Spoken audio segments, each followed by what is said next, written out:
নিজের পৈতৃক বাড়িতে আজকে পদার্পণ করতে পারলাম। আল্লাহর দরবারে শুকরিয়া আদায় করছি। মানুষের এত আবেগ, এত উচ্ছ্বাস, এত বিজয় উল্লাস, এর কারণ একটাই, মানুষ এখন নিজেকে প্রকৃত স্বাধীন মনে করছে।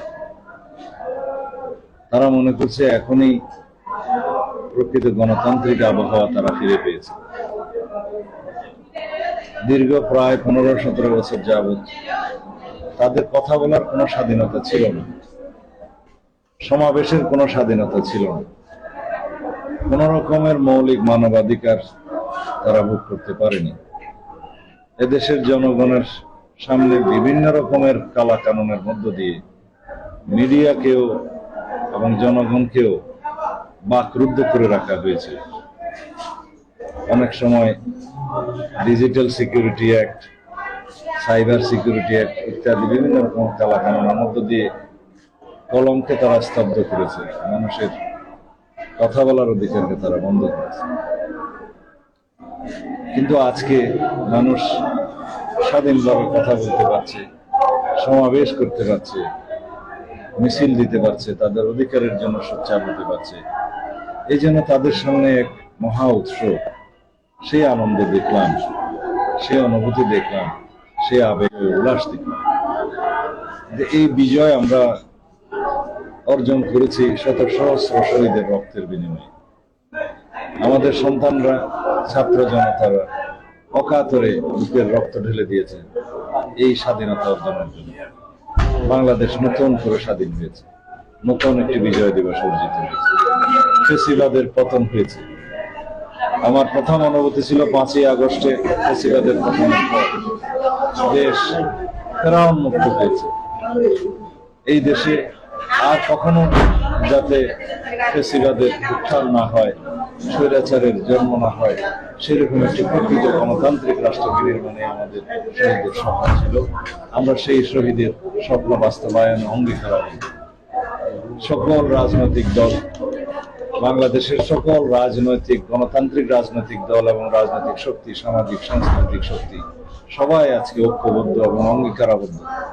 তারা প্রতিশ্রুতিবদ্ধ যে এই জাতিকে এমন ভাবে আইনের শাসনের আওতায় নিয়ে আসা হবে যেখানে প্রকৃত একটি বৈষম্যহীন, সাম্যের, সামাজিক ন্যায় বিচারের এবং মানবিক মর্যাদার রাষ্ট্র বিনির্মাণ করা হবে। যে রাষ্ট্রে আমাদের সন্তানরা, আমাদের ভবিষ্যৎ প্রজন্মরা আর কোনোদিন কোনো স্বৈরাচারের মুখোমুখি হবে না। যে রাষ্ট্রে আর কোনোদিন আমাদের সন্তানরা রাজপথে গুলি খেয়ে তাদেরকে মরতে হবে না।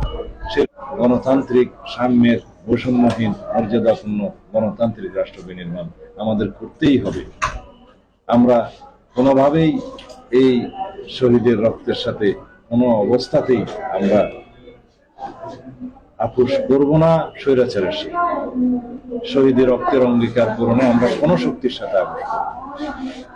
বাংলাদেশকে যদি এবার আমরা বিনির্মাণ করতে, প্রকৃত গণতান্ত্রিক রাষ্ট্র হিসেবে বিনির্মাণ করতে ব্যর্থ হই, এই জাতি আমাদেরকে ক্ষমা করবে এবং সেই ব্যর্থ হওয়ার কোনো সুযোগ আমাদের নেই।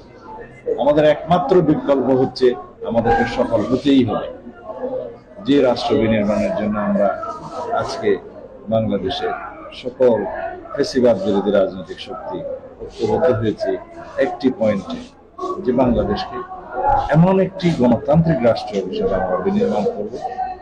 সেই বিনির্মাণের লক্ষ্যে আমরা এমন কিছু সংস্কার সাধন করব, সাংবিধানিক গণতান্ত্রিক সংস্কার, সমস্ত রাষ্ট্রীয় কাঠামোগুলো গণতান্ত্রিক সংস্কারের মধ্য দিয়ে একটি শোষণহীন এবং অর্থনৈতিকভাবে আমরা যাতে মুক্তি পাই, সে তেমন একটি রাষ্ট্র আমরা বিনির্মাণ।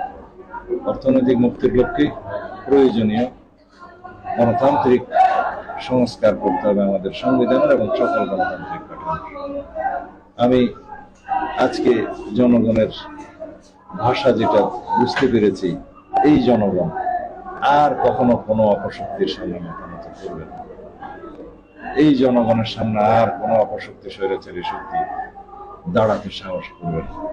বাংলাদেশে বর্তমানে অভ্যন্তরীণ এবং বহিঃশক্তির কিছু ষড়যন্ত্র করার একটা পায়তারা চলছে। আমি বিশ্বাস করি আমাদের ছাত্র জনতা কোন রকমের কোন ষড়যন্ত্র বাংলাদেশে বাস্তবায়ন করতে দেবে না। ধন্যবাদ। একটা প্রশ্ন করা যাবে? একটা প্রশ্ন, সেটা হচ্ছে যে আপনি তো প্রায় 10 বছর পর কক্সবাজারে আসলেন, আজকে বিপুল সারা পড়েছে কক্সবাজার জেলা, এটা আপনার কেমন লাগছে?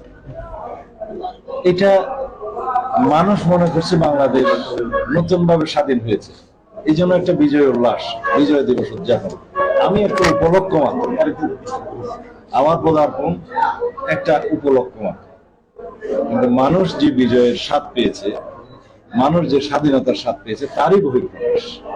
এখানে আমি খুবই গৌণ।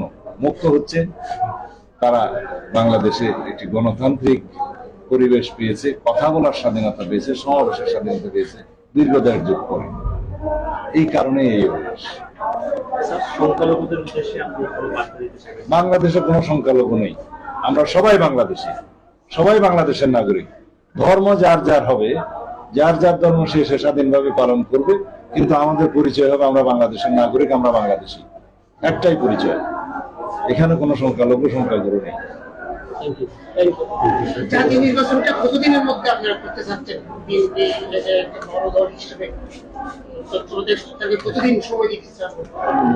আমরা অন্তর্বর্তীকালীন সরকারের মাননীয় প্রধান উপদেষ্টা এবং উপদেষ্টাদের কাছে আমরা আহ্বান জানিয়েছি একটা যৌক্তিক সময়ের মধ্যে তারা যেন প্রয়োজনীয় সংস্কার সাধনের মধ্য দিয়ে একটি নির্বাচনের রোডম্যাপ তারা প্রদান করেন, তাহলে জনগণ সেটা বুঝতে পারবে।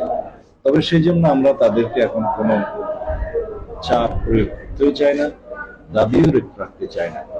সেটা আমার মনে হয় একটা আরো কিছু সংস্কার সাধনের পরে ওনারা অবশ্যই সেই জন্য একটা রোডম্যাপ তৈরি করবেন, যাতে মানুষ আশ্বস্ত হয় যে একটা গণতান্ত্রিক রাজনৈতিক সরকারের প্রতিষ্ঠা, একটা সংসদের প্রতিষ্ঠা যাতে তারা দ্রুত পায়। তবে সেই জন্য আমরা কোনো চাপ প্রয়োগ করছি না। আমরা মনে করি এই সরকারকে আরো কিছু সময় দেয়া প্রয়োজন, তারা যেন আরো কিছু সংস্কার সাধন করেন। ইলেকশন কমিশন থেকে দুর্নীতি দমন কমিশন এখনো যা আছে তাই রয়ে গেছে।